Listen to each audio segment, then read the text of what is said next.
हम लोग पढ़ने वाले हैं लघु बीजाणु, है ना। वहीं यार जनन, क्या यार तुम सब। चलो सो बेहतर तरीके से सबसे पहले इस टॉपिक का हम लोग तैयार करते हैं। ध्यान से देखिएगा, है ना। लघु बीजाणु जनन जो होता है वो क्या होता है। कह रहा है कि प्राग मातृ कोशिका से लघु बीजाणु बनने की प्रक्रिया लघु बीजाणु जनन कहलाती है। और ये सवाल तुम्हारे 2 नंबर में आते हैं, याद रखना। ये सवाल आपके 2 नंबर में पूछे जाते हैं, याद रहेगा। चलो तो एक बार और देख लो कि प्राग मातृ कोशिका से लघु बीजाणु बनने की प्रक्रिया लघु बीजाणु जनन कहलाती है ना। आसान था, सुन के ही याद हो गया होगा। अब छोटा सा इसमें पॉइंट और बना सकते हो, एक लाइन छोके कि पुष्प के बनने के समय जब पुंकेसर बन रहा होता है, जब पुष्प बनता है तो उससे पहले पुंकेसर तैयार होता है पंखुड़ी टाइप से। तो जो पुंकेसर बन रहा होता है तो इसकी लघु बीजाणु धावनियाँ जो होती है वो बीजाणु जनन उत्तक पाए जाते हैं उसके अंदर में। क्लियर है। इन बीजाणु जनन उत्तक में प्राग मातृ कोशिकाएं होती हैं, जिसको हम पीएमसी बोलते हैं। तो ऑब्जेक्टिव में कहीं कहीं पीएमसी करके देता है भाई साहब। तो याद रखना, ये जो चीज़ें बता रहा हूँ ये बहुत हाई लेवल से पढ़ा रहा हूँ, मतलब पूरा एनसीईआरटी निचोड़ कि आपके एग्जाम में सवाल कहीं नहीं फंसने वाला अगर तुमने यहाँ से पढ़ लिया। सिंपल। बायो आप बहुत जगह पढ़े होगे, बायो मानता हूँ भाई, है ना। ये देख लो, ये दे रखा है जो पुंकेसर निकलता है तब जाके फिर बड़ा सा फिर से पंखुड़ी तैयार होगा। क्यों, याद है ना। अड़हुल के फूल तो देखिए वाला अड़हुल। चलो अब यहाँ पर ध्यान से देख लो, ध्यान से कह रहा है कि प्राग मातृ कोशिकाओं पीएमसी में अर्धसूत्री विभाजन से 4 अगुणित लघु बीजाणु, है ना, बनते हैं जो एक साथ एक ही भीति में व्यवस्थित होते हैं, मतलब एक ही के भीतर व्यवस्थित होते हैं, जिसे लघु बीजाणु चतुष्क कहते हैं। याद रहेगा, इंग्लिश में बोलते हैं इसको टेट्रेड। क्या बोलते हैं? टेट्रेड। क्लियर है।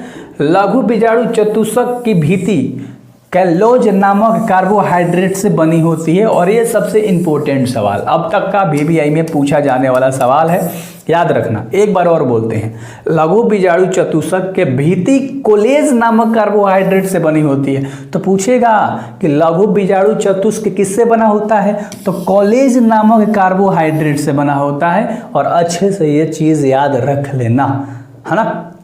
ज़्यादा लड़की लोग बायो लेती हैं तो ज़्यादा लड़की लोग वीडियो शायद देख रही होंगी।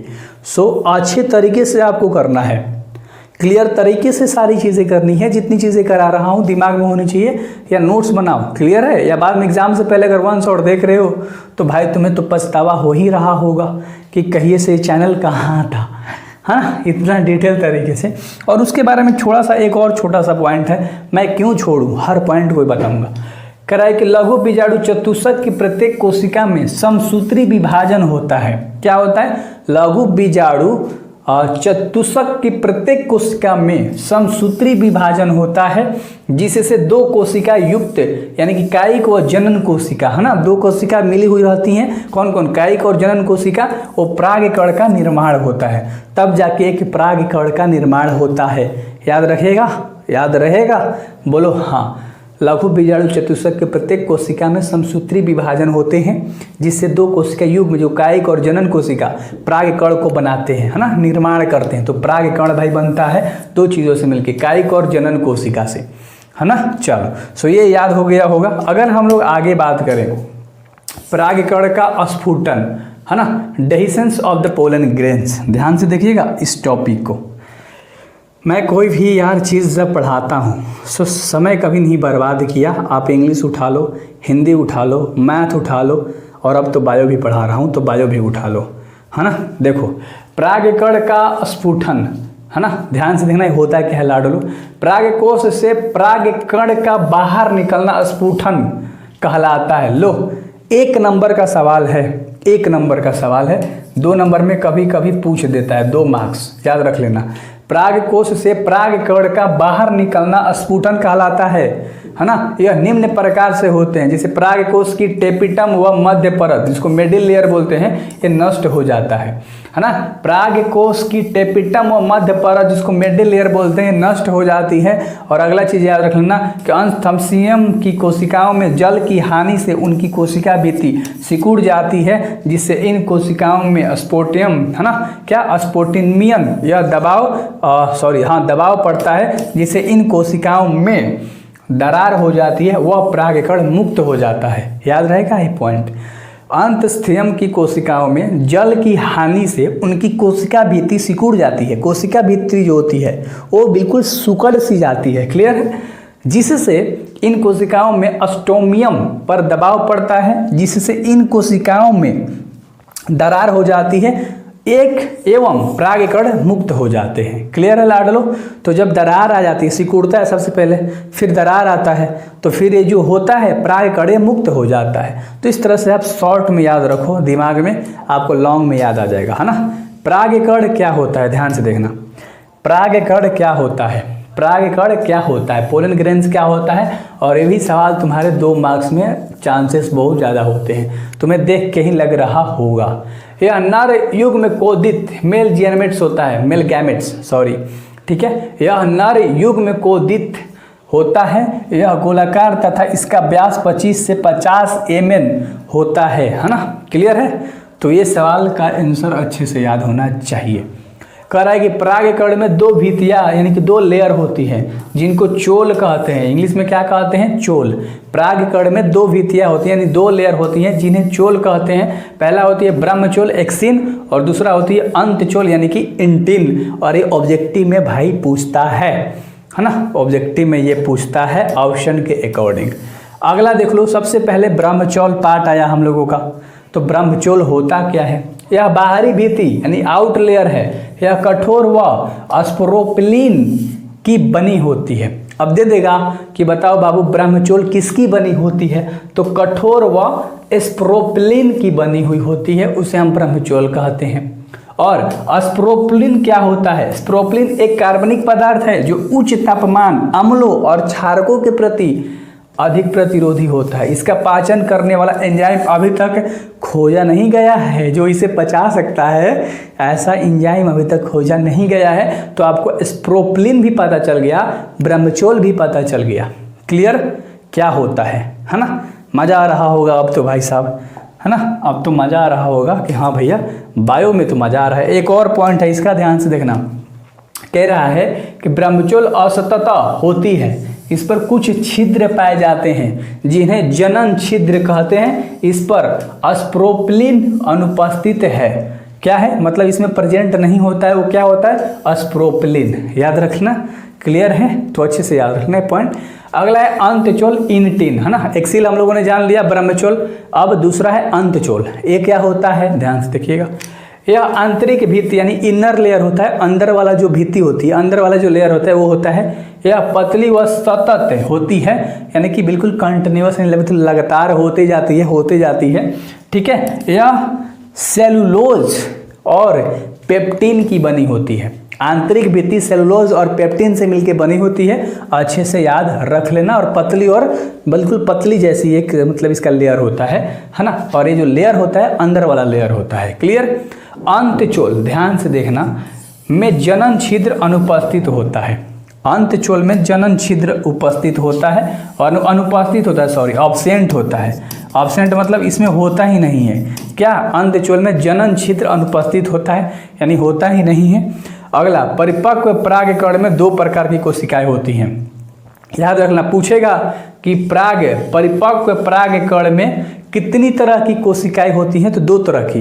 एक इकाई की कोशिकाएं जिसको बोलते हैं वेजिटेटिव सेल, और दूसरा जनन कोशिका जिसको बोलते हैं जनरेटिव सेल। क्लियर है। तो हिंदी में इकाई कोशिका और जनन कोशिका 2 होती हैं। कौन वाली, परिपक्व परागकण 2 तरह की होती हैं, इकाई की कोशिका और जनन कोशिका। याद रहेगा लाडलो, याद रहेगा। चलो सो ध्यान से देखो, ध्यान से देखो। सबसे पहले काई के क्या होता है, तब जनन के बारे में हम लोग जानेंगे, है ना। काई कोशिका जिसको बोलते हैं वेजिटेटिव सेल। कह रहा है कि ये बड़ी व अनियमित केंद्र वाली कोशिका है। तथा खाद्य पदार्थ युक्त होती है। यह जनन छिद्र द्वारा निकलने वाली प्राग नालिका यानी पोलन ट्यूब का निर्माण करती है।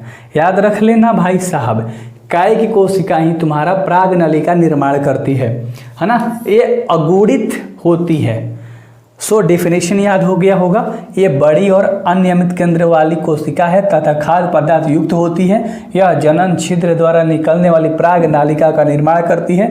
ये अगुणित होती है। क्लियर। और अगला कह रहा है कि जनन कोशिका, जिसको बोलते हैं जेनरेटिव सेल। तो जनन कोशिका क्या होता है भाई साहब? आप लोगों ने कायिक कोशिका देख लिया, अब जनन कोशिका भी देख लो, है ना। अब जनन कोशिका भी देख लो। कह रहा है यह छोटी तथा तर्क रूपी यानी कि कौन शेप में होती है ना, कौन शेप। क्लियर है, याद रहेगा इस तरह से, ठीक है। सो ये कह रहे हैं कि छोटी और तर्क रूपी यानी कौन शेप तथा कायिक कोशिका के जीव द्रव्य में तैरती रहती है, वो अगुणित होती है। क्या होती है? और अगुणित होती है ना। देखो एक छोटा सा पॉइंट इसमें देख लो, या एक लाइन छोड़ के डेफिनेशन में ही है। जनन कोशिका में समसूत्री विभाजन से दो नर युग्मक बनते हैं। अब कौन कौन दो नर युग्मक बनता है भाई साहब जनन कोशिका के अंदर? दो दोहरे निषेचन में भाग लेते हैं। बस इतना तक याद रख लो। अगला जो हम लोग पॉइंट पढ़ेंगे, अगला पढ़ेंगे प्राग उत्पाद यानी कि पोलन प्रोडक्ट, है ना। और ये पढ़ेंगे हम लोग पार्ट 3 वाले वीडियोज़ में, यानी कि हम लोग किसमें पढ़ेंगे? लेक्चर नंबर 3 में हम लोग पढ़ेंगे, यानी कि 2 तक हम लोगों ने पढ़ लिया। लेक्चर नंबर 3 में पढ़ेंगे प्राग उत्पाद क्या होता है, और आगे भी बहुत सारी चीज़ें पढ़ेंगे।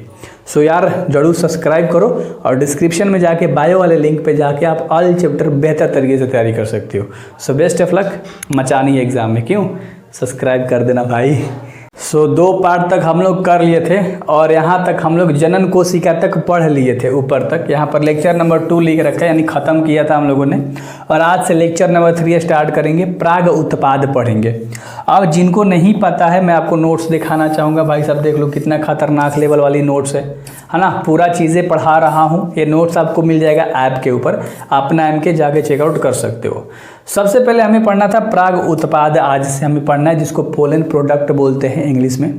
अब ध्यान से समझिएगा, और ये लेक्चर भी 12 से 15 मिनट के बीच में ही ख़त्म हो जाएगा। तीसरा लेक्चर है। मैं नहीं चाहता आपका बहुत ज़्यादा समय बताना, मैं जितना 15 मिनट में बताता हूँ उतना लोग 1 घंटा में पढ़ाते हैं। ये बातें याद रख लेना, ठीक है। सो पढ़ाई पे ज़्यादा फोकस करो, है ना, और टाइम को सेव कर लो, लाड लो। बाकी ऑब्जेक्टिव सारा चैप्टर करा रखा है, आप जाके देख लेना। तो प्राग उत्पाद होता क्या है?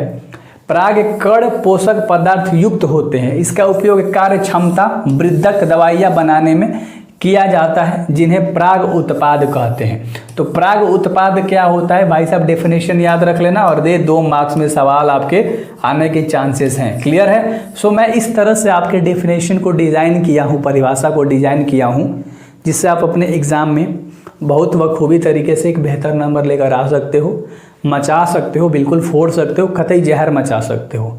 याद रखना, ठीक है। तो इस पूरे चैप्टर का क्वेश्चन आंसर भी अच्छे से कराऊंगा। तो प्राग उत्पाद क्या होता है? प्राग कण पोषक पदार्थ युक्त होते हैं। इसका उपयोग कार्य क्षमता वृद्धक दवाइयाँ बनाने में किया जाता है, जिन्हें हम लोग प्राग उत्पाद कहते हैं।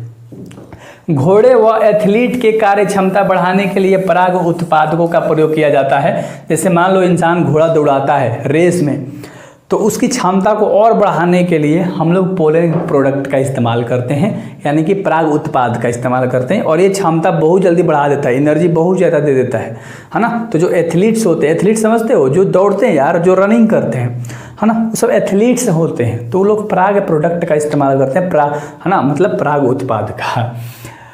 अगला कह रहा है कि प्राग कणों की जीवन क्षमता क्या होती है ना। इंग्लिश वाले देख लो कि वायबिलिटी ऑफ पोलन ग्रेन्स। मेरा काम है बेहतर तरीके से डिलीवर करना, कंटेंट को बेहतर तरीके से पढ़ाना। अगर आपने लेक्चर 1 देखा तो आप 3 देख रहे हो, अगर आप 3 देख रहे हो तो आप 1-2 जाके देखोगे, डिस्क्रिप्शन में लिंक डाल दिया हूँ। क्लियर है। देखो कह रहा है कि वह अवधि जिसमें प्राग कण कार्य क्षमता हो या निषेचन में भाग लेने की क्षमता रखते हैं। ध्यान से देखना, वह अवधि जिसमें प्राग कण कार्य क्षम हो, या मतलब कार्य करने की क्षमता हो, या निषेचन में भाग लेने की क्षमता हो, तो वहीं रखते हैं। क्लियर है। प्राग कणों की जीवन क्षमता कहलाती है। तो क्या कहलाती है? प्राग कणों की जीवन क्षमता कहलाती है। एक बार और देखते हैं। वह अवधि जिसमें परागकण कार्यक्षम हो और निषेचन में भाग लेने की क्षमता रखते हो, परागकणों की जीवन क्षमता वही कहलाती है। यह तापमान और आर्द्रता पर निर्भर करती है, जो 30 मिनट से कई महीनों तक होती है। यानी 30 महीने से मतलब 30 मिनट ले शुरू होके कई महीनों तक इसकी क्षमता रहती है, परागकणों की जीवन क्षमता, याद रख लेना, ठीक है। तो परागकणों की जो जीवन क्षमता होती है 30 मिनट से स्टार्ट होती है और कई महीनों तक होती है।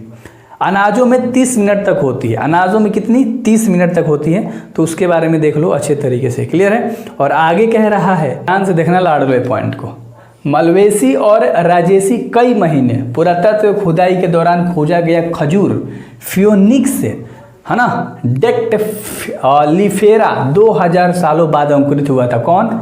और डेक्ट लिफेरा जो था वो 2000 सालों के बाद अंकुरा था, है ना। जिसे आप बीज रोप देते हो तो अंकुरता है, तो उस तरह से याद रख लेना। परागकीट क्या होता है? पोलन किट्स जिसको इंग्लिश में बोलते हैं, है ना। तो अच्छे से याद रख लो परागकीट क्या होता है। मैं आपको अच्छे तरीके से बताता हूँ कि भाई साहब ये परागकीट होता क्या है। इसके अच्छे तरीके से सारी चीज़ें देखना, डेफिनेशन वगैरह, मजा आ जाएगा बिल्कुल। कह रहा है कि टेपिटम द्वारा स्त्रावित चिपचिपा रासायनिक पदार्थ जो परागकणों को कीटों से चिपकने में सहायक करता है वो परागकीट कहलाता है। यानी कि कीटों को क्या कर लेता है? चिपका लेता है ना। तो वो क्या कहलाता है? परागकीट कहलाता है। बस ये आसान भाषा में आपको समझाया। और अगला है परागपुटी क्या होता है, जिसको हम पोलन सेक बोलते हैं।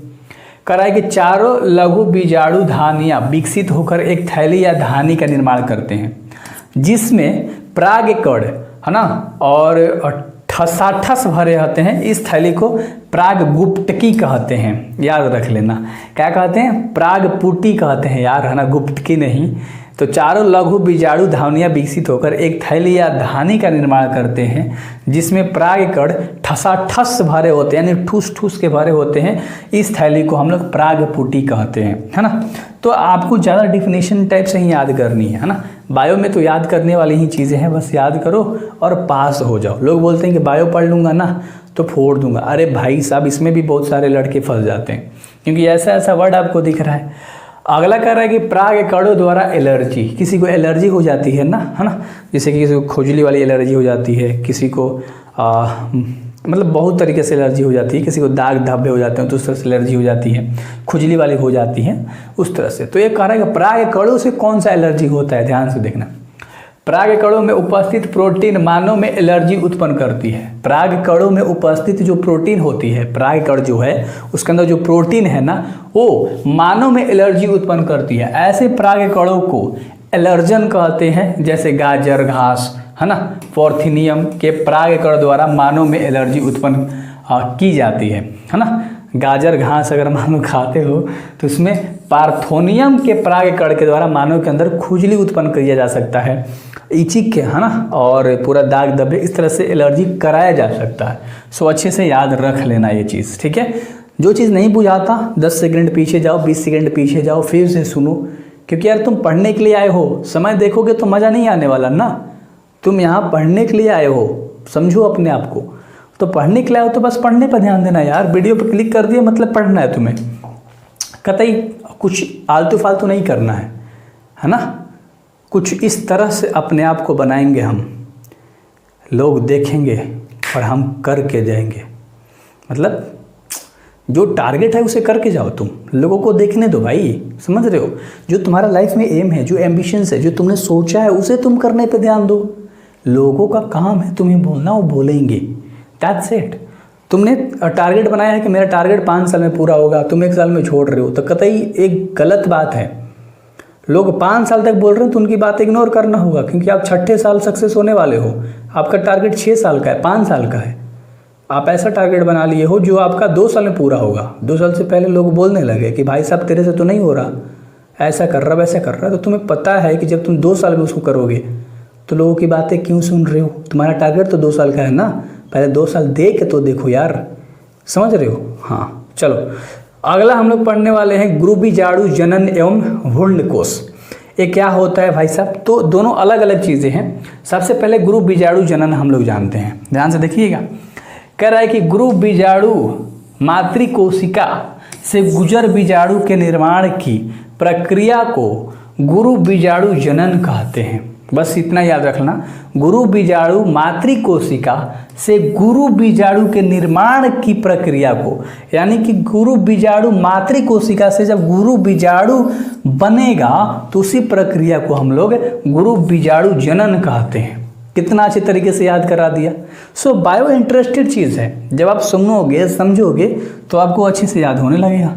और भाई साहब नहीं समझोगे, नहीं, यहाँ पर देखो सभी दे दिया है ना, मतलब एक फिगर अच्छे से बता दिया, ठीक है। तो ये देख लो अच्छी तरीके से सारी चीज़, 1 से 2, 2 से 4, 5 से, है ना, कुछ इस तरह से। सबसे पहले क्या था, डिप्लॉयड न्यूक्लियस था, फिर कैसा हो गया, हैप्लोइड हो गया, फिर माइक्रोस्पोइड्स हो गया, मतलब 1 था, फिर 2 हुआ, फिर 4 हुआ, 6, फिर एक अच्छा आकार लेने लगा, फिर तैयार हो जाएगा। तो भाई साहब तुम्हें समझना है हर चीज़ को बेहतर तरीके से, और इसके अंदर कुछ पॉइंट्स है जिसे आपको याद रखना ही होगा, है ना, ध्यान से देखना।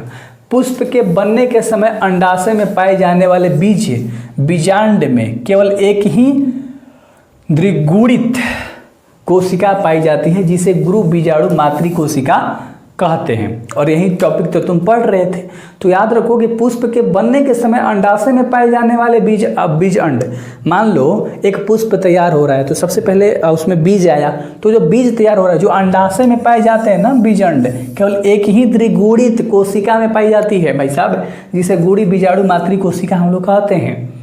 तो समझो, खुद से बोलोगे ऑटोमेटिक समझ में आएगा, वरना कतई कुछ नहीं समझ में आने वाला। अगला पॉइंट कह रहा है कि गुरु बीजाणु मातृ कोशिका में अर्धसूत्री विभाजन के 4 गुरु बीजाणु का निर्माण होता है। कितने? 4 का।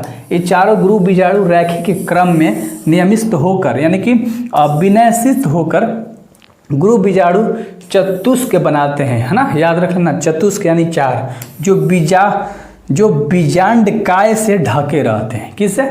विजय कांड से ढके रहते हैं। तो कोई भी 4 को पॉइंट्स दिया मैंने, तो मान लो 2 को याद कर लेना, एग्जाम में 2 लिख लोगे, काम हो जाएगा तुम्हारा, अगर दे दिया क्वेश्चन तो। गुरु बीजाणु चतुष्क की 3 कोशिकाएं नष्ट हो जाती हैं। कितनी? 3 कोशिका तो नष्ट हो जाती हैं, है ना। निभाग की ओर स्थित केवल एक गुरु बीजाणु कोशिका की भ्रूण कोश का निर्माण करती है, जिसे एक बीजाणु विकास कहते हैं, क्योंकि 4 में 3 को खत्म कर देती है भाई साहब, तो एक का विकास करती है ना।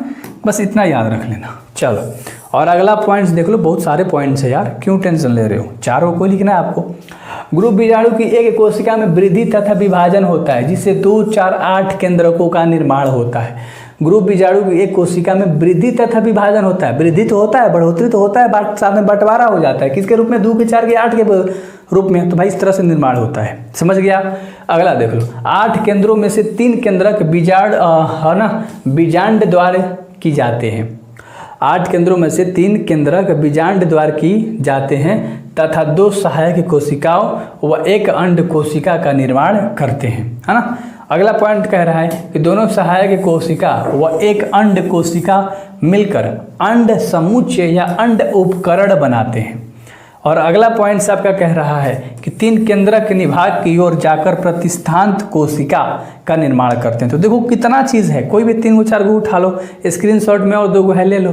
अगला हम लोग पढ़ने वाले हैं भ्रूण कोश क्या होता है, एम्ब्रियो सैक, है ना। तो इसके बारे में, भ्रूण कोश के बारे में भाई साहब हम लोग जानते हैं। और देख लो यहाँ पर एक फिगर के साथ देखो ध्यान से, भ्रूण कोश पढ़ रहे हैं। यह पादप का मादा, है ना, युग्मोद्भिद है। जिस प्रकार परागकण नर युग्मोद्भिद होता है, सभी पादपों में एक बीजांड के केवल भ्रूण कोश होता है। एक भ्रूण कोश में 8 केंद्रक व 7 कोशिकाएं होती हैं। 8 को केंद्रक होता है, को केंद्रक होता है, 8 को केंद्रक होता है, और साथ ही में 7 कोशिकाएं होती हैं, है ना। तो अच्छे से याद रख लेना भाई साहब, ये पूरा यहाँ वाला फिगर दे रखा है, ये है ना, ये जो तुम्हारा अंडाशय तैयार होता है यहाँ पर, तो इस वाली चीज़ को देखो अच्छे तरीके से दे रखा है, किस तरह से तैयार होता है, समझ गए। तो भाई ये प्रोसेस तुम्हारा दिखा दिया ना। ये फिगर तो सबसे पहला लेक्चर में पहला टॉपिक हमने बताया था पुष्प के बारे में, और ये तुम्हारे डायग्राम में भी आता है, याद रख लेना, है ना। ये तुम्हारे डायग्राम में भी आता है एग्जाम में, अच्छे तरीके से याद रख लेना। कह रहा भ्रूण कोश निम्न कोशिकाएं होती हैं, इसके अंदर भी बहुत सारी कोशिकाएं होती हैं। जैसे सबसे पहला अंड कोशिका, एग सेल, दूसरा क्या होती है सहायक कोशिका, तीसरा प्रतिव्यसांत कोशिका और चौथा होती है केंद्रीय कोशिका। इन सब को जानेंगे और ये लेक्चर खत्म होगा, फिर अगले लेक्चर में पढ़ेंगे। सबसे पहले करा अंड कोशिका। सबसे पहला है हमारा अंड कोशिका। ये क्या होता है भाई साहब, ध्यान से देखते हैं। अंड कोशिका क्या होता है, ध्यान से देखते हैं। क्लियर है, जरूर सब्सक्राइब करना, जरूर सब्सक्राइब करना।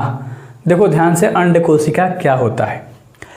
कह रहा है कि इसकी संख्या 1 है। अंड कोशिका निषेचन के समय नर युग्मक के साथ जुड़कर द्विगुणित भ्रूण का निर्माण करती है ना। किसका, है ना, जुड़ जाती है। देखो जब जुड़ रही है भाई साहब, इसकी संख्या 1 है, एक ही संख्या है। अंड कोशिका निषेचन के समय नर युग्मक के साथ जुड़कर, मान लो नर युग्मक इसके साथ जुड़ेगा, जो मान लो पुष्प के नर युग्मक के साथ जुड़ जाएगी, है ना, द्विगुणित भ्रूण का निर्माण करती है। अब जुड़ेगी कैसे, पुष्प दो अलग अलग है, नर है मादा है अलग अलग है, तो हवा के द्वारा जुड़ सकती हैं भाई साहब, है ना। हवा में ये अपना छोड़ेंगी, वो अपना छोड़ेगा, उससे इन दोनों का भाई साहब मिलान हो जाएगा, मिलन हो जाएगा। समझ रहे हो। सहायक कोशिका क्या होती है, दूसरा हम लोग कर रहे हैं। टोटल 4 गो होती है ना, बताया था।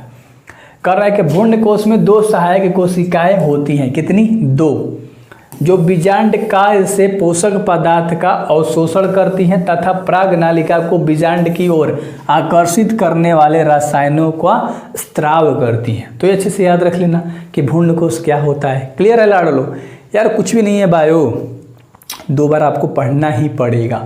भ्रूण कोश में 2 सहायक कोशिकाएं होती हैं। कौ गो, 2 गो। बीजांड काल से पोषक पदार्थ का अवशोषण करती हैं, है ना, अवशोषण कर लेती हैं तथा प्राग नालिका के बीजांड की ओर आकर्षित करने वाले रसायनों का स्त्राव कर देती हैं, है ना, सिंपल।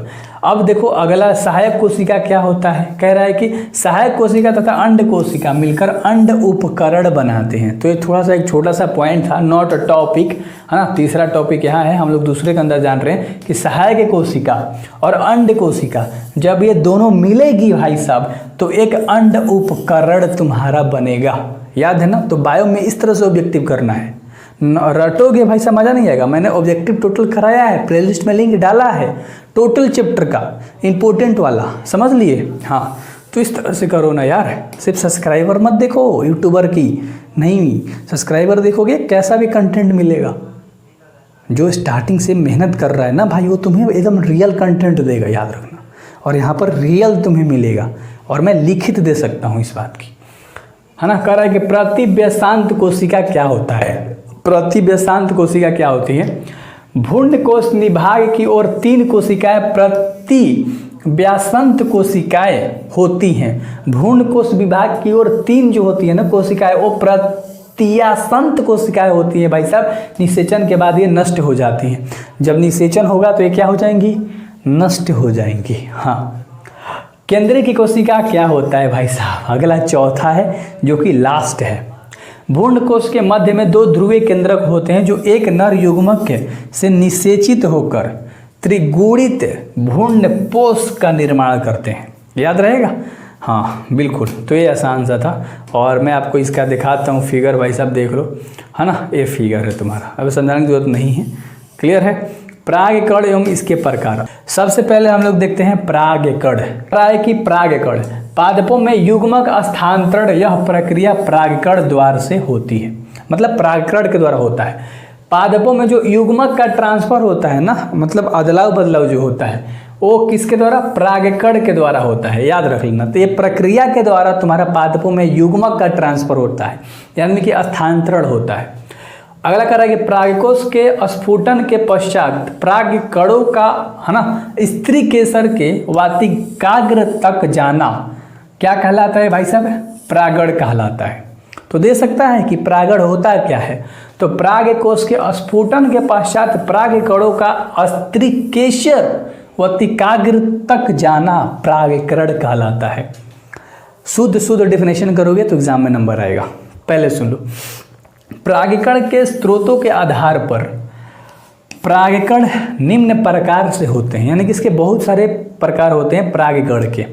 अगर प्रागकण के सोर्स के बारे में बात करोगे, साधन के मतलब स्रोत क्या है, सोर्स क्या है, कितने तरह से हैं, तो ध्यान से देखना। सबसे पहला इसका क्या होता है भाई साहब, स्वपरागण। क्या होता है? स्वपरागण।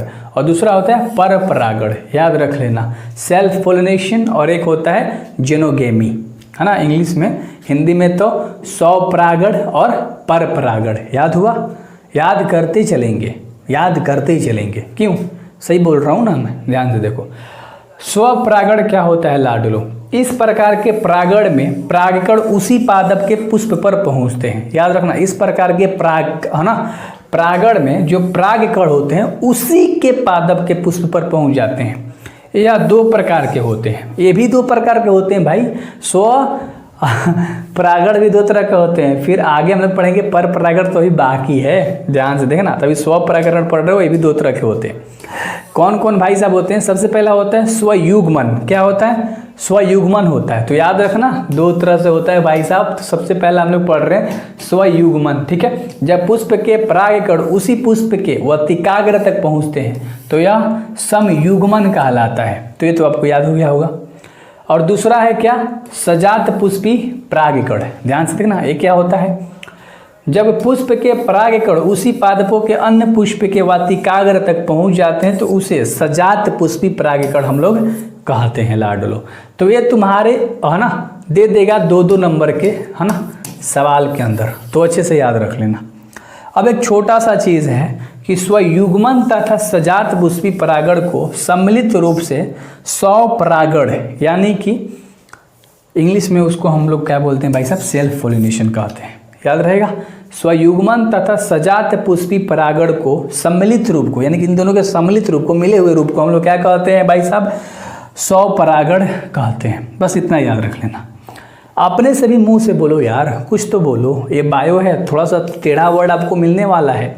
और अगला, स्वपरागण निम्न परिस्थितियों में भी होते हैं, जैसे पादप उभयलिंगी होते हैं और उनमें स्वपरागण भी होते हैं। तो ये पादप लिंगी होते हैं, याद रख लेना। देखो और भी कुछ है यार। पादप के पुष्पों में समकाल परिपक्वता पाई जानी चाहिए, यानी पुंगेसर या स्त्री केसर एक साथ परिपक्व होने चाहिए। परिपक्व समझते हो? मैच्योर होने चाहिए एक जनन के लिए, समझ रहे हो भाई साहब? ठीक है। कुछ पुष्प कभी अनावृत नहीं होते, अर्थात कभी खिलते नहीं हैं। कुछ पुष्प कभी कभी खिलते ही नहीं हैं। ऐसे पुष्पों को अनुन्मीय पुष्प कहते हैं। क्या कहते हैं भाई साहब? जो पुष्प खिलता ही नहीं है कभी, उसको हम अनुन्मीय पुष्प कहते हैं। याद रख लेना, ठीक है।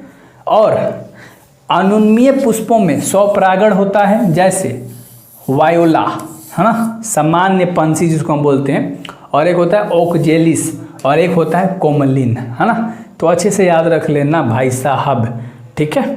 चलो, तो ये सबसे इंपॉर्टेंट वाला एक ही लाइन था कि कुछ पुष्प कभी अनावृत नहीं होते, यानी कभी खिलते नहीं है, तो उसे हम लोग अनुन्मीय पुष्प कहते हैं।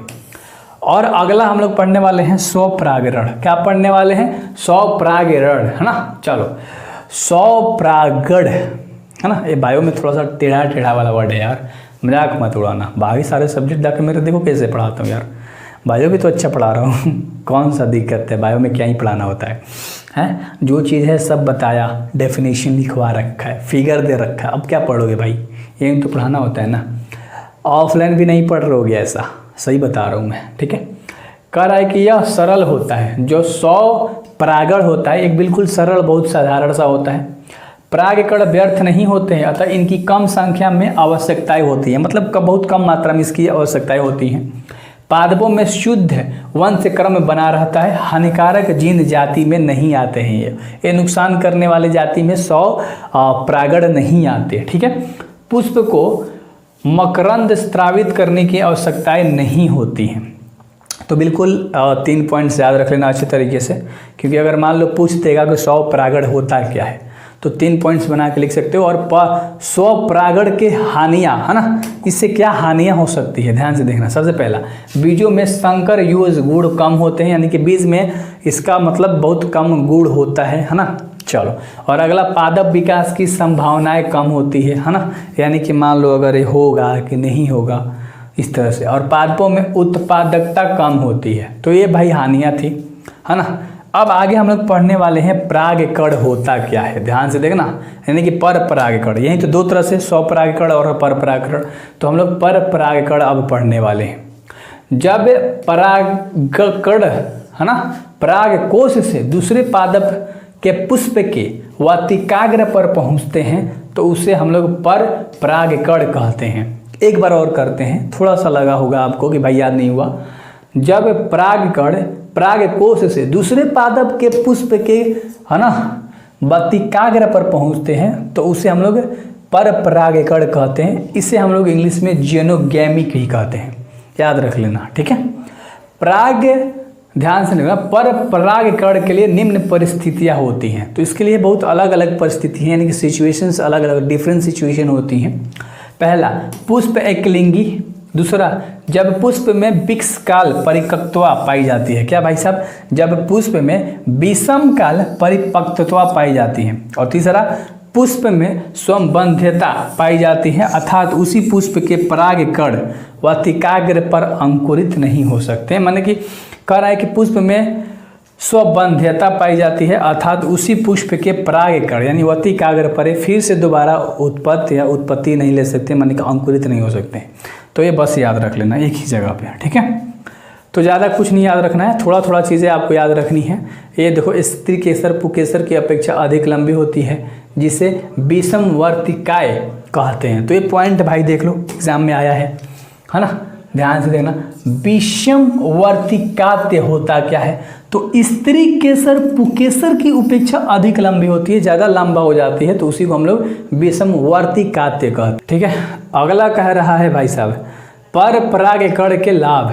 पर परागकण से लाभ क्या होता है, एडवांटेज क्या है इसके? बीज बड़े आकार तथा भारी हो जाते हैं, तो ये पहला फायदा है। पादपों में संकर युग्म के गुण अधिक हो जाते हैं। और तीसरा पादपों में विभिन्नताएं आती हैं अलग अलग तरीके से, है ना। सो अच्छे से समझ में आ गया होगा। अब परागकण की हानियाँ क्या होती है ये भी देख लो, है ना। पर परागकण से हानियाँ क्या होती हैं यार, इसका नाम ही मैं बार बार भूल जा रहा हूँ। कह रहा है अधिक मात्रा में परागकणों की आवश्यकताएं होती हैं। दूसरा परागकणों के नष्ट होने की संभावना अधिक होती है। तीसरा पादपों में शुद्ध वंशक्रम नहीं रहता और हानिकारक जीन का समावेश होता है। तो चारों चीज़ एक बार और पढ़ो, वीडियो को रोको अभी, तब जाके याद होगा भाई साहब, सच्ची बता रहा हूँ। अधिक मात्रा में परागकणों की आवश्यकताएं होती हैं, मतलब बहुत ज़्यादा मात्रा में। दूसरा परागकणों के नष्ट होने की संभावना बहुत ज़्यादा हो जाती है। और पादपों में शुद्ध वंशक्रम नहीं रहता और हानिकारक जीन का समावेश होता है। क्लियर है? अब कह रहा है कि पर परागकण के प्रकार भाई साहब। अब हम लोगों को प्रकार भी जानना है। थोड़ा सा तो ये भाई चैप्टर लंबा है, अगर मेरे से पढ़ रहे हो तो थोड़ा सा आपको लंबा लग रहा होगा। लंबा क्या यार, 12-12 मिनट की वीडियो दे रहा हूँ तो लंबा तो नहीं लग रहा होगा, है ना। देखते हैं भाई साहब अभी कितना चीज़ है यार। पर परागकण के प्रकार पढ़ना, ध्यान से देख लो। आगे ना क्वेश्चन आंसर भी है, ठीक है। एक और पार्ट शायद आ सकता है, कोई बात नहीं है ना। ये चौथा पार्ट आप कर रहे हो, एक और पार्ट आ सकता है और उसके बाद तुम्हारा क्वेश्चन आंसर हो जाएगा, है ना। तो एक और ये सब तुम्हारा देखो क्वेश्चन आ गया, यहाँ तक हमें पढ़ना है, ठीक है। पर परागकण के प्रकार यही तो हम लोग जान रहे थे ना, ध्यान से देखो। पर परागकण माध्यम के आकार पर निम्न प्रकार होते हैं भाई, ये अलग अलग। जैसे जल परागकण क्या होता है, वायु परागकण क्या होता है, कीट परागकण क्या होता है, जंतु परागकण क्या होता है, पक्षी परागकण क्या होता है, चमगादड़ क्या होता है और सलंग घेंगा परागकण क्या होता है। तो अच्छे तरीके से सारी चीज़ें याद कर लेना कि इसके अलग तरीके से मतलब प्रकार होते हैं अलग अलग पर परागकण के, है ना। तो सब में परागण लगा हुआ है, परागण, है ना। तो मैंने परागण पढ़ दिया, कोई बात नहीं, अच्छे से देख लेना। अब हम लोग भाई साहब परागकण की पहचान करेंगे पराग स्त्री केसर संकर्षण के अनुसार। क्लियर है? तो पहचान कैसे करेंगे भाई साहब, ध्यान से देख लेना।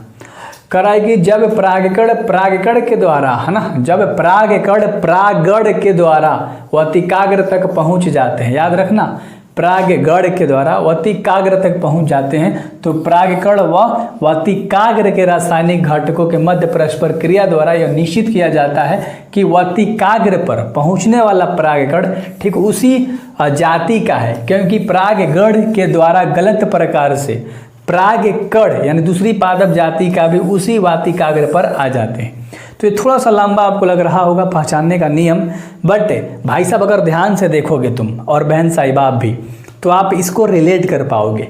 जब प्रागण के द्वारा वतिकाग्र तक पहुंच जाते हैं तब प्रागण व वतिकाग्र के रासायनिक घटकों के मध्य परस्पर क्रिया द्वारा यह सुनिश्चित किया जाता है कि वतिकाग्र पर पहुंचने वाला प्रागकण जो होता है उसी जाति का होता है। तो यहाँ तक भी आप लिख सकते हो और आगे थोड़ा सा आप बढ़ा भी सकते हो, तो आपके ऊपर डिपेंड करता है।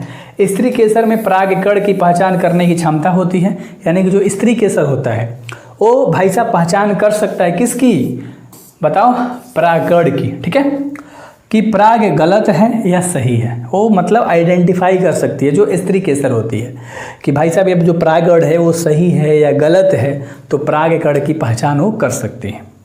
यदि प्रागकण सही प्रकार का होता है तो प्रागकण के अंकुरन होने लगते हैं, मतलब वो अंकुरने लगता है। अगर प्रागकण सही है तो अंकुरेगा, बीज बनेगा, बीज से मतलब अंकुरेगा, फिर पुष्प बनेगा, वरना नहीं बनेगा।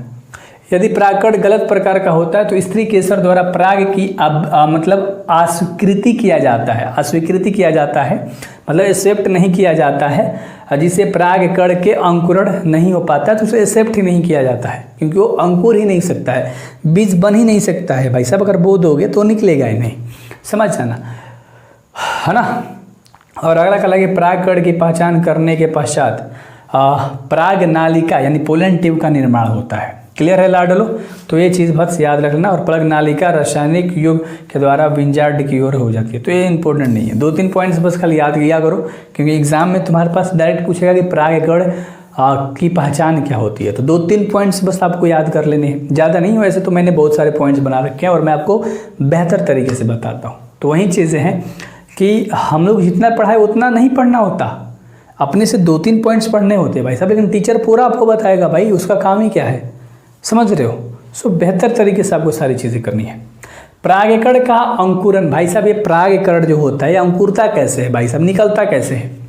तो प्रागकण की जनन कोशिका में समसूत्री विभाजन के द्वारा 2 नर युग्मकों का निर्माण होता है, 2 नर युग्मक का निर्माण होता है तथा जनन छिद्र में से होते हुई एक प्राग नालिका यानी कि पोलन ट्यूब का निर्माण होता है। तो अच्छे से ये डेफिनेशन याद रख लेना कि प्रागकण का अंकुरन होता क्या है, और ये आपके भाई साहब 2 नंबर में सवाल पूछे जाते हैं। तो इस तरह से जोड़ जोड़ के जब लंबा प्रश्न बना दे तो 5 नंबर में वही हो जाती है।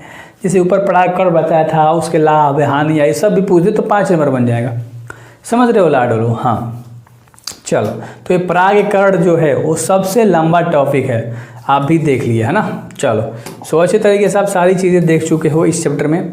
प्राग नालिका का बीजांड में प्रवेश क्या होता है, तो इसे भी देख लेते हैं। बस आज लास्ट आपका लेक्चर है, क्लियर है, उसके बाद क्वेश्चन आंसर मिल जाएगा। एक प्राग नालिका में 2 नर युग्मक होते हैं जिनका निर्माण जनन कोशिका द्वारा होता है। किनके द्वारा जनन होता है भाई साहब, नर कोशिका के द्वारा। कह रहा है ना कि जनन कोशिका के द्वारा निर्माण होता है इनका, तो अच्छे से याद रख लेना। प्राग नालिका वर्तिका से होते हुए अंडाशय तक जाती है तथा अंडाशय में पहुंचने के पश्चात बीजांड में प्रवेश करती है। यह प्रवेश 3 प्रकार के होते हैं, मतलब 3 तरीके से प्रवेश कर सकती है। पहला होता है निभाग्य, है ना, क्या होता है निभागी प्रवेश, है ना। ये क्या होता है भाई साहब, प्राग नालिका बीजांड में निभाग में से होकर प्रवेश करती है, निभाग में से होकर जब प्रवेश करती है तो निभागी प्रवेश होता है। यानी कि प्राग नालिका जो है वो अगर निभाग में से प्रवेश करेगी तो उसे को हम लोग निभागी प्रवेश बोलेंगे। क्लियर है, क्या बोलेंगे, निभागी प्रवेश भाई साहब बोलेंगे। और अगला कह रहा है अंडधारी, यानी कि जिसको हम बीजांड द्वारी प्रवेश भी बोलते हैं या अंडद्वारी भी। यानी कि जो प्राग नालिका है ना, ध्यान से समझना लाडलो, जो प्राग नालिका है वो बीजांड में से प्रवेश करती है तो बीजांड द्वार से होता है ना। और जैसे एग्जाम्पल में जैसे पेटुला हो गया या कैसूरिना हो गया, याद रख लेना। और अध्यावरणी प्रवेश क्या होता है, प्राग नालिका जो होती है ना, बीजांड का प्रवेश अध्यवारण में से होता है। सो इसे हम लोग क्या बोलते हैं, अध्यवारणी प्रवेश, है ना। तो कहाँ से अध्यवरण से प्रवेश करेगी तो अध्यवारणी प्रवेश। इसका उदाहरण क्या हो जाएगा भाई, कुकुरबिटा एंड पोपुलस। क्लियर है, चलो सो अच्छे से याद कर लेना। और अगला कह रहा है प्राग नालिका का भ्रूण कोश में प्रवेश। प्राग नालिका का भ्रूण कोश में प्रवेश, प्राग नालिका का प्रवेश बीजांड में प्रवेश कैसा भी हो, परंतु भ्रूण केश में वह बीजांड द्वार से ही प्रवेश करती है, याद रख लेना। प्राग नालिका का प्रवेश बीजांड में भाई साहब कैसा भी हो चलेगा, लेकिन वो हमेशा भ्रूण कोश में से ही बीजांड द्वार से ही प्रवेश करेगी, याद रख लेना। कौन? परगनालिका, यानी कि भ्रूण कोश में प्रवेश कैसे करती है, तो अच्छे से याद रख लेना। क्लियर है? बीजांड द्वारी सिरे पर उपस्थित तंत्र रूपी समुच्चय परगनालिका के प्रवेश को दिशा निर्देशित करती है। क्या करती है? दिशा निर्देशित करती है लाडलो। अगला कह रहा है कि तंतुमय समुच्चय के माध्यम से परगनालिका एक सहायक कोशिका में प्रविष्ट करती है। परगनालिका जब भ्रूण कोश में प्रवेश कर जाती है तो यह भ्रूण कोश के मध्य पहुंचकर नर युग्मकों को मुक्त करती है। नर वाले युग्मकों को ये मुक्त कर देती है। समझ में अच्छे से आ गया होगा? ठीक है। सो एक बार और आप देख सकते हो, छोटा सा पॉइंट है, इतना कर लिया ना, इधर लिखने की जरूरत नहीं है, इधर वाले कुछ भी चीज़ जानने की जरूरत नहीं है। दोहरा निषेचन, भ्रूणपोष और भ्रूण और बीज क्या होता है, ये सब चीज़ आपको देखना है ध्यान से। दोहरा निषेचन क्या होता है, भ्रूणपोष क्या होता है और भ्रूण और बीज क्या होता है। तो सबसे पहले हम लोग दोहरा निषेचन के बारे में जानेंगे। क्लियर है? सबसे पहले हम लोग किसके बारे में जानेंगे? दोहरा निषेचन के बारे में, डबल फर्टिलाइजेशन के बारे में। कह रहा है कि प्रगनालिका में से नर युग्मक मुक्त होने के पश्चात एक नर युग्मक अंड कोशिका में संलयित होता है। इसे सत्य निषेचन कहते हैं। तो याद रख लेना भाई साहब, सत्य निषेचन किसे कहते हैं? तो प्रगनालिका से नर युग्मक मुक्त होने के पश्चात एक नर युग्मक अंड कोशिका से संलयित होता है, तो उसी को हम लोग बोलते हैं सत्य निषेचन। क्लियर है? सत्य निषेचन से द्विगुणित युग्मनज का निर्माण होता है। किससे? सत्य निषेचन से। सत्य निषेचन से भाई साहब द्विगुणित युग्मनज का निर्माण होता है। तो ऑब्जेक्टिव में पूछ सकता है, ऑब्जेक्टिव में तुम्हारे को पूछ सकता है तुम्हारे से, है ना? तुम ही तो एग्जाम दोगे ना, मैं तो नहीं जाऊंगा देने। क्लियर है? आगे ध्यान से देख लो। कराए कि सत्य निषेचन, नर युग्मक और अंड कोशिका, ये दोनों जब मिलेगा तो एक युग्मनज बनता है। तो ये सत्य निषेचन के अंदर आता है। प्रगनालिका में उपस्थित दूसरा नर युग्मक दोनों ध्रुवीय केंद्रकों से संलित होकर त्रिगुणित प्राथमिक भ्रूणपोष कोशिका का निर्माण करता है। याद रख लेना, ठीक है? इसे को हम लोग त्रिक संलयन कहते हैं। तो दे देगा एग्जाम में कि भाई साहब ये जो त्रिक संलयन है वो क्या होता है, तो आपको लिखना है कि प्राथमिक भ्रूणपोष कोशिका का निर्माण करता है यह, तो उसी को हम लोग संलयन कहते हैं। मतलब छोटे से डिफिनेशन में आप लिख सकते हो। त्रिसंलयन नर युग्मक और ध्रुवीय केंद्रक को मिलाकर प्राथमिक भ्रूणपोष कोशिका बनाता है। कौन कौन? नर युग्मक मिलेगा और ध्रुवीय केंद्रक, दोनों जब मिलेगा तो प्राथमिक भ्रूणपोष कोशिका बनेगा। इसको हम लोग क्या बोलते हैं? त्रिसंलयन के अंदर में आता है। और आपको एक और चीज़ बताया था, सत्य निषेचन भी बताया था, वो क्या होता है? तो नर युग्मक और अंड कोशिका बराबर युग्मनज। तो याद रख लेना क्लियर तरीके से, ठीक है लाडलो? आगे ध्यान से देख लो। लेकिन एक और चीज़ है ना, एक और चीज़, निषेचन क्या होता है? करा है कि इस प्रकार भ्रूण कोश में दो निषेचन होते हैं, मतलब दो प्रकार के, दो बार निषेचन होते हैं, इसलिए इसे दोहरा निषेचन कहते हैं। तो जब दो बार निषेचन हो जाएगा तो दोहरा निषेचन कहलाता है ना? भ्रूणपोष का विकास। अब भ्रूणपोष का विकास भाई क्या होता है? भ्रूणकोश आप लोगों ने जान लिया, उसका विकास जान लो, है ना? त्रिक संलयन से बनी प्राथमिक भ्रूणपोष कोशिका में बार बार विभाजन होने से भ्रूणपोष का निर्माण होता है। इसकी कोशिकाएं पोषक पदार्थ मुक्त होता है जो विकासशील भ्रूण का पोषक प्रदान करती है। हर व्यक्ति 40 मिनट में आपको 1 शॉट दे देता है। भाई साहब वो कैसे दे देता है मुझे आज तक समझ नहीं आया, और वो लिख लिख के भी पढ़ाएगा, और मैं यहाँ खाली बोल बोल के पढ़ा रहा हूँ, फिर भी 1 घंटे में नहीं कंप्लीट हो सकता है चैप्टर फर्स्ट। तो वहीं बातें हैं कि आपको अधूरा देके व्यूज़ बटोरा जा रहा है। तो भाई साहब अगर आपसे कोई भी आपको आके 1 शॉट 40 मिनट में करा दे रहा है तो समझो कि भाई वो तुम्हारी ज़िंदगी के लिए घातक साबित होगा, तुम्हारे रिजल्ट के लिए भी, तुम्हारे नॉलेज के लिए भी। सो बेहतर तरीके से यार डिटेल में पढ़ा करो। पादपों जो होते हैं ना भाई, वो 3 प्रकार के भ्रूणपोष पाए जाते हैं उसके अंदर में, है ना? पादपों में 3 तरह के भ्रूणपोष पाए जाते हैं। मुक्त केंद्रीय के भ्रूणपोष, केंद्रीय भ्रूणपोष, है ना? या इसी को बोलते हैं, मतलब ये मान लो पहला है तुम्हारा, याद रख लेना, मुक्त केंद्रिका भ्रूणपोष, जिसको हम लोग केंद्रकीय भ्रूणपोष भी कहते हैं, इंग्लिश में फ्री न्यूक्लियर एंडोस्पर्म बोलते हैं। क्लियर है? तो सबसे पहले इसके बारे में हम लोग जानते हैं कि ये क्या होता है। देखो इस प्रकार के भ्रूणपोष, एक तुम्हारा हेडिंग है भाई साहब, ये पहला टाइप है, अच्छे से याद रख लेना। इस प्रकार के भ्रूणपोष में प्राथमिक भ्रूणपोष कोशिका के केंद्रक में विभाजन होता है, मतलब बंटवारा होता है, लेकिन कोशिका भित्ति का निर्माण नहीं होता है, जिससे बहुकेंद्रकीय संरचना बन जाती है। ऐसे पॉलीप्टेलस द्विबीजपत्री पादपों में पाया जाता है। तो मैं अगर बोलूँ आपसे तो ये आपको पढ़ना ही नहीं है। देखो मैं कोई भी चीज़ जब पढ़ाता हूँ सो बता के पढ़ाता हूँ भाई, ये तुम्हारे एग्जाम में पूछेगा नहीं, कभी नहीं पूछेगा, है ना। आगे ध्यान से देख लो। अगला कोशिकीय भ्रूणपोष तुम्हारे एग्जाम में भाई साहब बहुत पूछता है।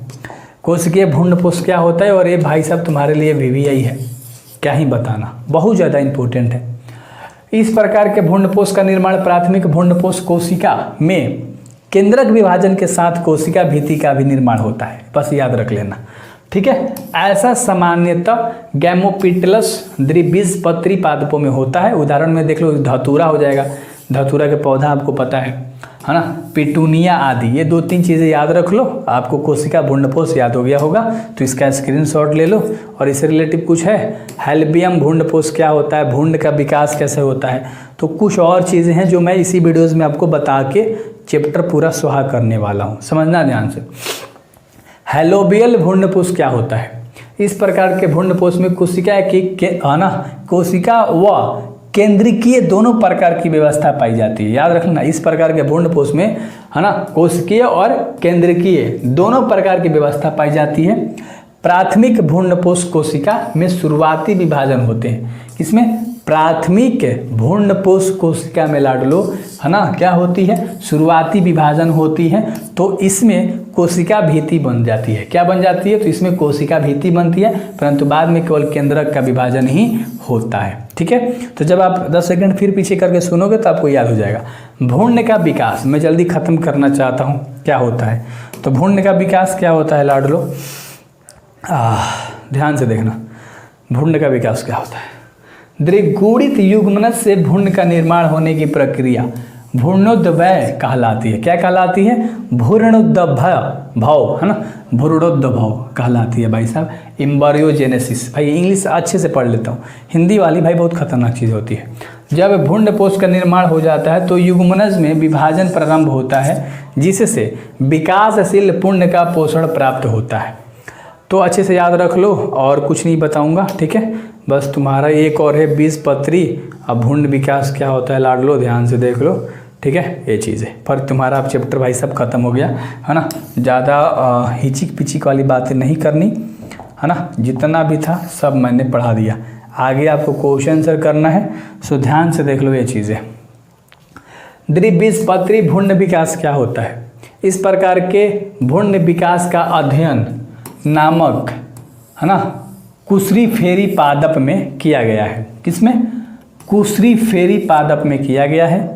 इनमें युग्मनज दो है ना असमान कोशिकाओं में विभक्त हो जाते हैं, यानी कि बढ़ जाते हैं, जिसे आधारी कोशिका हम लोग कहते हैं, और एक कहते हैं बीजांड द्वार, है ना, और तथा अग्रसित कोशिका भी इसको कहते हैं।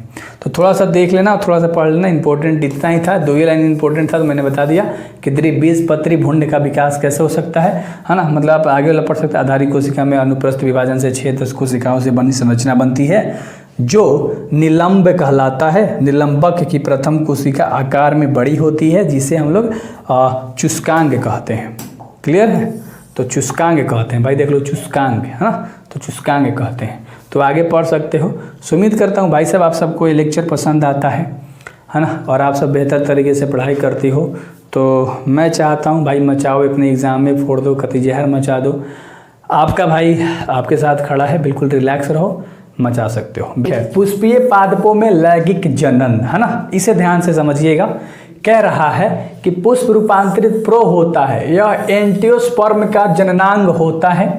एक पुष्प में 4 भाग होते हैं। अगर मान लो एक फूल है, एक पुष्प है, तो इसके टोटल 4 भाग होते हैं, चक्रों में व्यवस्थित होते हैं। किसमें, चक्रों में व्यवस्थित होते हैं। अब ये जो आपको पुष्प दिखाई दे रहा है, ये बहुत खतरनाक लेवल वाला है, क्योंकि आपके एग्जाम में भाई साहब ये पुष्प जो है आता है, इतना याद रखिएगा।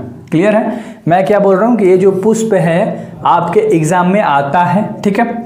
और इसके टोटल भाग भी याद कर लेना कि जो सबसे ऊपर वाला भाग है इसे हम बोलते हैं वर्तिकाग्र, इसको बोलते हैं परागकोश, ठीक है, जो पुष्प के अंदर जो पंखुड़ी टाइप से निकलता है ना, हाँ, तो बगल में जो होता है भाई साहब, ठीक है। और ये जो साइड वाला भाग है इसको हम बोलते हैं दल, इसको क्या बोलते हैं, दल बोलते हैं, याद रख लेना, ठीक है। और जो हरा हरा दिख रहा है इसे हम क्या बोलते हैं, इसे हम बोलते हैं फिलामेंट यानी कि पंततु, ठीक है। और ये दोनों जो होते हैं स्टेमेन के अंदर में आता है ना। ये जो पत्ता होता है इसे सेपल्स बोलते हैं यानी कि बाह्यदल। और ये जो ओव्यूल है जिसको हम अंड यानी कि अंड कोशिका बोलते हैं, जहाँ पर ये ओव्यूल तैयार होता है, ठीक है लाडलो। सो बेहतर तरीके से सारी चीज़ें आपको दिख रही है कि ये जो भाग है जहाँ पर ये पुष्प बन रहा है, इसके अंदर में जहाँ ओव्यूल बनता है उसके बाहरी वाले पोर्शन को हम लोग बोलते हैं अंडाशय, जहाँ पर ओवरी तैयार होता है, ओवरी होता है सॉरी ये, ठीक है। इसके अंदर में एक ओव्यूल यानी अंडा तैयार होता है, ठीक है। मतलब मान लो एक बच्चा जनन के लिए, क्लियर ना, एक अपने आप में क्या निकाल रहा है, एक पार्ट अपना निकाल रहा है, तो उस तरह से आपको याद रखनी है, ठीक है। तो ये स्त्री में होता है भाई साहब, वर्तिकाग्र, वर्तिका और अंडाशय, ये सब स्त्री केस में होता है ना, अच्छे से याद रख लेना। चलो अगला पॉइंट के बारे में बात करते हैं, ठीक है। अगला पॉइंट है हमारा ब्रह्मदल पुंज। क्या है अगला पॉइंट है ब्रह्मदल पुंज, जिसको हम बोलते हैं सेपल्स। क्या बोलते हैं, सेपल्स बोलते हैं। जैसे यह पुष्प का सबसे बाहरी चक्र होता है, इनका रंग हरा होता है ना। ये क्या कह रहा है, बाहरी वाला चक्र होता है, देखो ये बाहरी वाला चक्र है ना, ये जो आपको दिखता है ना पंखुड़ी जैसा पत्ता, छोटा छोटा पत्ता है ना, तो ये होता है सेपल्स, ठीक है, जिसको हम बोलते हैं ब्रह्मदल पुंज। क्लियर है। इनके एकल सदस्य को ब्राह्म यानी कि गैलेक्सी कहते हैं। तो अच्छे से डेफिनेशन याद रख लेना कि यह पुष्प का सबसे बाहरी चक्र होता है, इनका रंग हरा होता है, इनके एकल सदस्य को ब्रह्मदल कहते हैं यानी कि गैलेक्सी कहते हैं। बायो भाई साहब इस तरह से पढ़ाऊंगा ना, एक एक डेफिनेशन बना रखा है, एक एक चीज़ को बखूबी तैयार करके रखा है, याद रखना, ठीक है। चलो अगला देख लो, ये फिगर याद रख लेना भाई साहब कि ये ऊपर वाला जो होता है रेड वाला वो पेटल्स होता है और हरा वाला सेपल्स होता है ना। चलो हिंदी में याद रख लेना। दल पुंज के बारे में बात करते हैं भाई साहब, वहीं जो मैंने आपको पेटल्स बताया था, ठीक है। चलो क्लियर है। सो ध्यान से देखिएगा लाडलू, आते हैं कलर चूज करके। दल पुंज के बारे में जानेंगे। यह पुष्प की रंगीन पंखुड़ियों का चक्र होता है। पुष्प के पंखुड़ी मैं दिखाता हूं जस्ट, इनके एकल सदस्य को दल यानी कि कोलोरा कहते हैं। दल दलल पुंज यानी पेटल्स तथा ब्रह्मदल पुंज सेपल्स पुष्प के सहायक अंग होते हैं। ये जो एक लाल वाला होता है भाई साहब है ना, ये क्या होता है, ये हरा वाला होता है और ये लाल वाला होता है, ऊपर फूल के अंदर बताया था ना। हाँ अब नीचे देख लो, ये जो पूरा बाहरी वाला है यही तो हमारा होता है ना भाई साहब, है ना। अभी क्या बता रहा था, पेटल्स। क्या बता रहा था लाडलू, पेटल्स। चलो आगे हम लोग देखेंगे जयांग। क्या देखेंगे, जयांग देखेंगे, और इसको बेहतर तरीके से आपको बताऊंगा। फिगर देख लो सबसे पहले तो, ये आपका जयांग का फिगर दे रखा है, ठीक है, जिसको हम बोलते हैं कार्पिलस। कह रहा है यह पुष्प का मादा जननांग होता है, मेल रिप्रोडक्टिव ऑर्गेन्स होता है जहाँ से, है ना। चलो इसके एकल सदस्य को हम लोग क्या कहते हैं, गाइनोसियम कहते हैं। क्लियर है। हिंदी में भी सेम उसी तरह से लिखाएगा। क्लियर है। अब देख लो फिगर समझो। सबसे पहले आपको फिगर ही ज़्यादा समझना है, आप तो देख के ही रट सकते हो डेफिनेशन, क्यों। चलो यहाँ देखो, ये जो पुष्प आपको दिख रहा है, मैंने बताया था ना कि इधर वाला जो होता है कार्पेल पूरा पार्टी होता है, जैसे कि स्टिग्मा है, स्टाइल है, पोलन ट्यूब है, ओवरी है, ओव्यूल है। क्या होता है ऊपर हिंदी में बताया था, ये इंग्लिश में है। क्लियर है, तो कोई दिक्कत वाली बात नहीं है। आगे बढ़ते हैं भाई साहब। एक एक चीज़ को बनाने में एकदम अथांग वाली मेहनत लगी है ना, बहुत खतरनाक लेवल वाली। और भाई साहब देख लो अच्छे तरीके से और पढ़ाई करो बायो बेहतर तरीके से। मैं हूँ हर चीज़ बेहतर तरीके से कराऊंगा, ठीक है।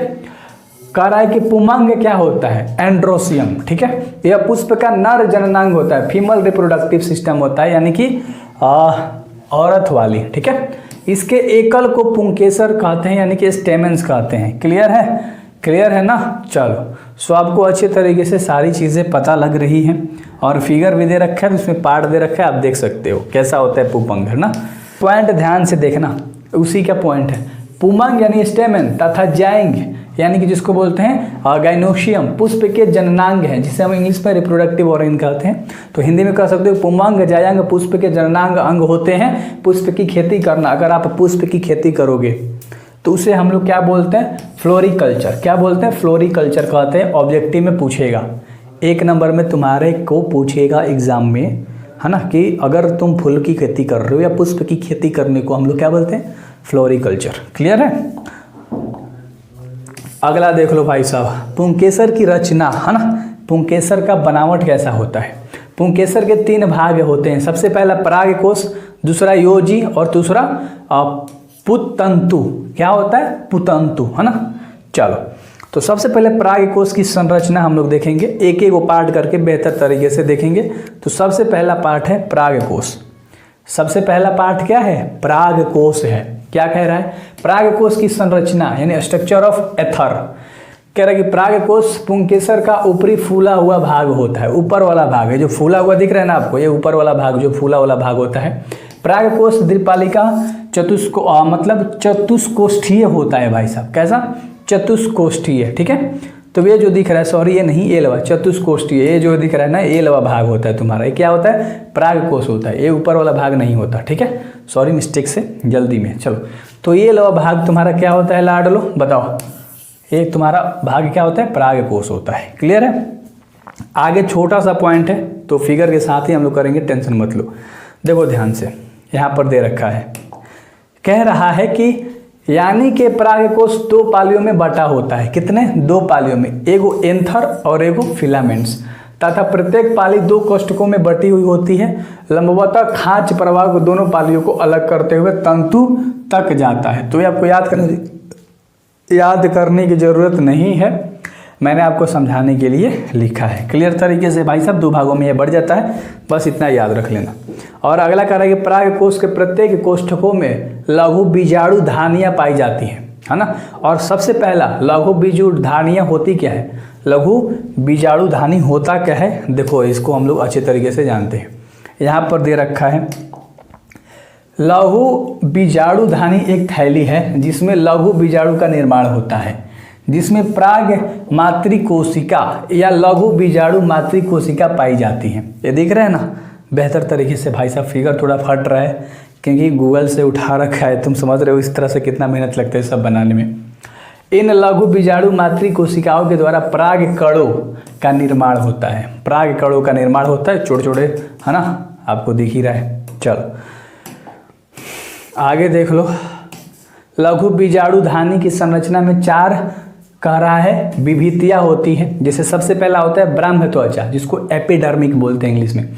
यह सबसे बाहरी परत है जो लघु बीजाणु धानी की सुरक्षा का कार्य करता है ना। मान लो इसके अंदर कोई भी स्टोमाटा हो सकता है ना। ध्यान से देखना, इस फिगर को मैं समझा रहा हूँ। तो मान लो यहाँ का पूरा गोल वाला पार्ट निकाल दिया पत्ती का, यहाँ समझा रहा है। यहाँ पर आपको देख लो कितना नज़दीक से यहाँ पर छेद छेद जैसा दिखाई दे रहा होगा, कुछ फटा चित्रा दरार टाइप से दिखाई दे रहा होगा।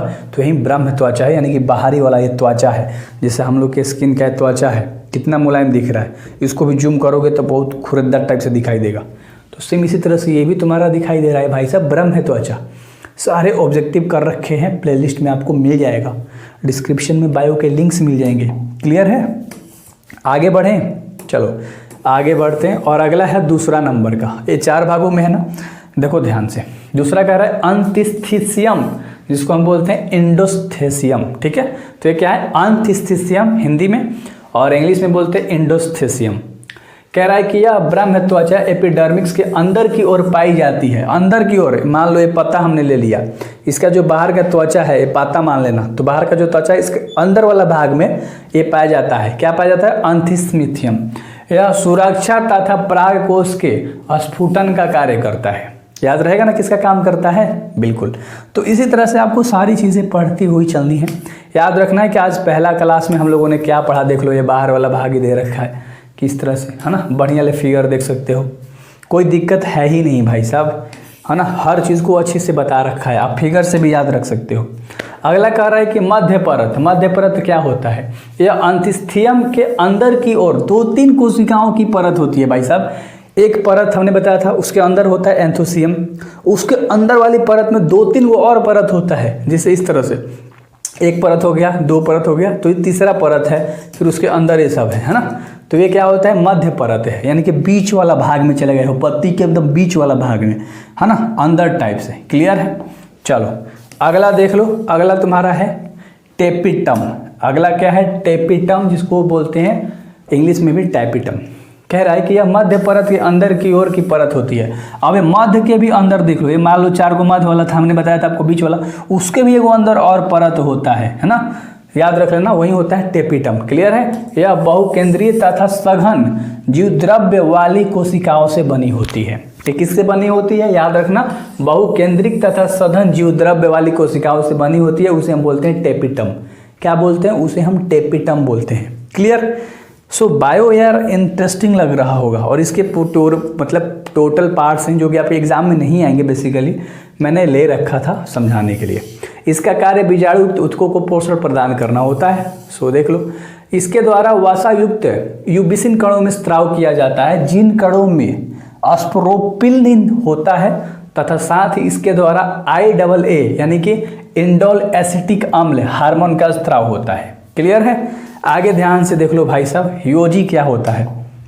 योजी एंड लास्ट है, कल से हम लोग पढ़ेंगे लघु बीजाणु गुणजन, ठीक ना। तो एक क्लास में भाई साहब इतना बताया बेहतर तरीके से।